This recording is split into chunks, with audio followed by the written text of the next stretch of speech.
अस्सलाम वालेकुम everyone, welcome back to my channel. कैसे हैं आप सब लोग? उम्मीद करती हूँ सब ठीक ठाक होंगे और खैरियत से होंगे। आज हम बात करने वाले हैं कि आप प्रेगनेंसी के दौरान जो है वो बच्चे का वेट किस तरह बढ़ा सकते हैं, कौन सी ऐसी चीज़ें हैं। मैं आपको स्पेशल जो है ना वो दूध की जो फॉर्म होती है जो क्या आप एज आ मेडिसिन यूज़ कर सकते हो वो भी बताऊंगी, जिससे आपके बच्चे का वेट यूँ बढ़ेगा। और वो मेरा अपना पर्सनल एक्सपीरियंस भी है। और इसके अलावा जो है हम ये चीज़ें तो कहते हैं कि आपने ये सब कुछ खाना है, उससे आपके बच्चे का वेट बढ़ जाएगा, जो कि नॉर्मल चीज़ें होती हैं। लेकिन मैं आपको एग्जैक्ट कैलोरीज और कितनी क्वांटिटी जो आपने अपनी डाइट में ऐड करनी है, कितना एग्जैक्ट वेट होना चाहिए जो कि नॉर्मल है, और उस केस में आपने कोई भी टेंशन नहीं लेनी है। लेकिन उसके लिए आपने इस वीडियो को कंप्लीट देखना है और मेरे चैनल को सब्सक्राइब कर दें, वीडियो को लाइक और शेयर भी कर दें। सब्सक्राइब लाजमी करें, 1 सेकेंड लगता है। इसके अलावा जो है वो मेरा ये सेकंड चैनल है, व्लॉग्स का चैनल है, और इस पर भी इंफॉर्मेटिव चीज़ें आपको मिलती रहेंगी इंशाल्लाह। अगर आपका दिल चाहे तो उसे भी विजिट कर लें और सब्सक्राइब कर दें। तो अब वीडियो स्टार्ट करते हैं। तो अगर बात करें कि बच्चे का नॉर्मल वेट कितना होना चाहिए, ठीक है। जैसे ही प्रेगनेंसी हमारी स्टार्ट होती है, हम जैसे जैसे अल्ट्रासाउंड करवाते रहते हैं, तो उस अल्ट्रासाउंड में हमें पता चलता रहता है कि अब बच्चे की डायमेंशंस क्या हैं, मतलब कि उसकी कितनी लेंथ है, उसके हेड का सर्कमफेरेंस कितना है। उससे हमें जो है ना वो बच्चे के वेट का भी पता चल जाता है।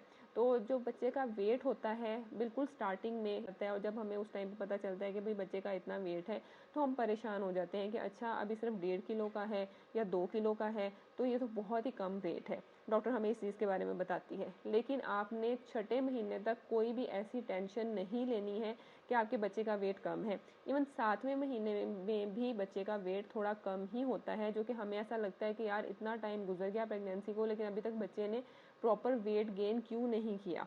तो जो बच्चे का एग्जैक्ट वेट होता है ना, वो आपका आखिरी 3 महीनों में बढ़ता है और बहुत जल्दी से बढ़ता है। उससे पहले सारे उसके ऑर्गन्स और प्रॉपर उसका सारा स्ट्रक्चर बनता रहता है, सब चीज़ें उसमें लगती रहती हैं। उसके बाद बच्चा जो है वो प्रॉपर अपना वेट गेन करना स्टार्ट कर देता है।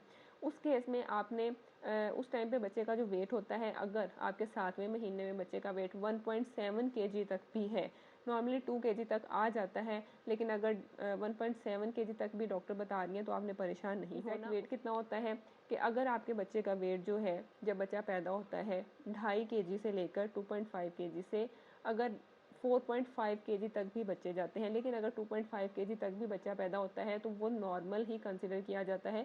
उसको हम अंडर वेट नहीं कहते हैं, क्योंकि थोड़ा बहुत जो है वो ऊपर नीचे पॉइंट्स में अल्ट्रासाउंड में फ़र्क आ जाता है। अब आखिरी 3 महीनों में आपने कौन सी ऐसी मेहनत करनी है। वैसे तो आप जो है ना नॉर्मली जब आपकी प्रेगनेंसी स्टार्ट होती है ना, उसी टाइम पे आपने अपनी डाइट में 300 से 600 कैलोरीज एक्स्ट्रा ऐड करनी है। और अगर आप काफ़ी ज़्यादा काम काज करते हैं घर का, तो आप इसे ज़्यादा कैलोरीज भी ऐड कर सकते हैं। अब वो कैलोरीज आपने किस फॉर्म में ऐड करनी है, क्योंकि हम नॉर्मल जो है ना वो खाना पीना अपना खाते रहते हैं, लेकिन मैं आपको कुछ चीज़ें बता दूं कि इतनी क्वांटिटी अगर आप लेते हैं ना तो वो आपकी इतनी कैलोरीज हो जाती हैं, और अगर आप उससे ज़्यादा लेते हैं तो वो ज़्यादा कैलोरीज हो जाती हैं। तो आप उसको थोड़ा सा एडजस्ट कर लीजिएगा। सबसे पहले जब भी आपकी प्रेगनेंसी होती है ना, तो आपको रेस्ट और प्रॉपर स्लीप इसकी बहुत ज़्यादा ज़रूरत होती है। वॉक, अगर आप ये तीनों चीज़ें ऐड करेंगी ना तो इससे आपकी ब्लड सर्कुलेशन अच्छी होगी। ब्लड सर्कुलेशन अच्छा करने का मतलब ये है कि बच्चे तक जो है वो सारे ब्लड के थ्रू जो न्यूट्रिएंट्स पहुंच रहे हैं ना वो उसको प्रॉपरली मिलते रहें। उसके बाद आप ऐसा करें कि अपने पास जो है ना वो 1.5 लीटर की पानी की बोतल भर के रख लें, जो कि आपने पीते रहना है थोड़े थोड़े इंटरवल के बाद। हम क्या कहते हैं कि नॉर्मली अपने रूटीन में बस चलते रहते हैं, अच्छा अब पी लिया। तो आप अपनी डाइट में ये चीज़ ऐड कर लें कि आपने पानी जो है वो ज़्यादा से ज़्यादा पीना है, ताकि आपको डिहाइड्रेशन का प्रॉब्लम ना हो।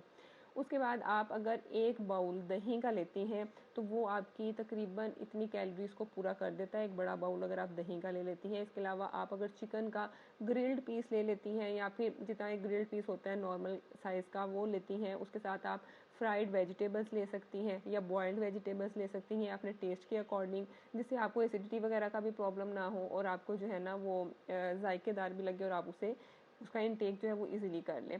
तो एक चिकन का पीस और साथ में कुछ बॉइल्ड वेजिटेबल्स अगर आप यूज़ करें। इसके अलावा अगर आप दूध भी यूज़ करती हैं उससे भी आपको कैलोरीज मिल जाती हैं। अगर आप बॉइल्ड एग लेती हैं या फिर फ्राइड एग लेती हैं तो उसमें तकरीबन 50, 60, 70 कैलोरीज एक एग में होती हैं। तो अगर आप उसके साथ ब्रेड ले रही हैं या रोटी ले रही हैं तो उसमें भी आपकी कैलोरीज एडजस्ट हो जाती हैं। अब आप नॉर्मल खुराक तो खा रही हैं, लेकिन अगर आप साथ में एक बाउल जो है वो फ्रूट्स का और वेजिटेबल्स का इकट्ठा काट के ले लेती हैं तो उसमें भी आपकी इतनी कैलोरीज ऑलमोस्ट हो जाती हैं।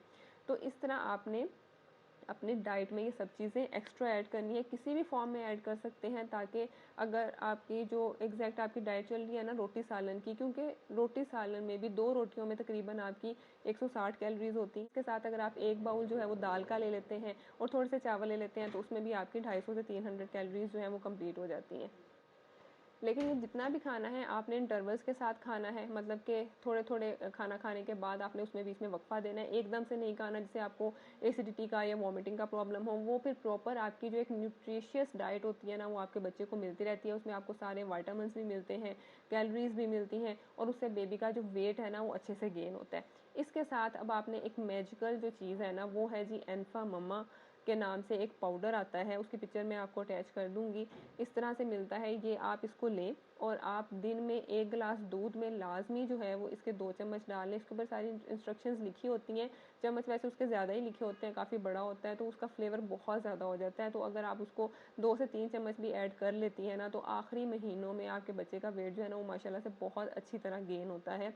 और इसके साथ जो है वो अमाइनो प्रोटीन करके भी इस तरह के नाम से ना डिफरेंट पाउडर फॉर्म में आते हैं, जो कि आपने दूध में डाल के मिक्स करके पीना होता है। उससे भी बच्चे का वेट जो है वो बहुत ही अच्छा गेन होता है। मेरा अपना पर्सनल एक्सपीरियंस रहा है दोनों बच्चों की दफ़ा। मेरा माशाल्लाह जो पहला बेबी बॉय था उसका वेट 4.1 kg था और जो सेकंड था उसका भी 3.5 से 4 के दरमियान में था।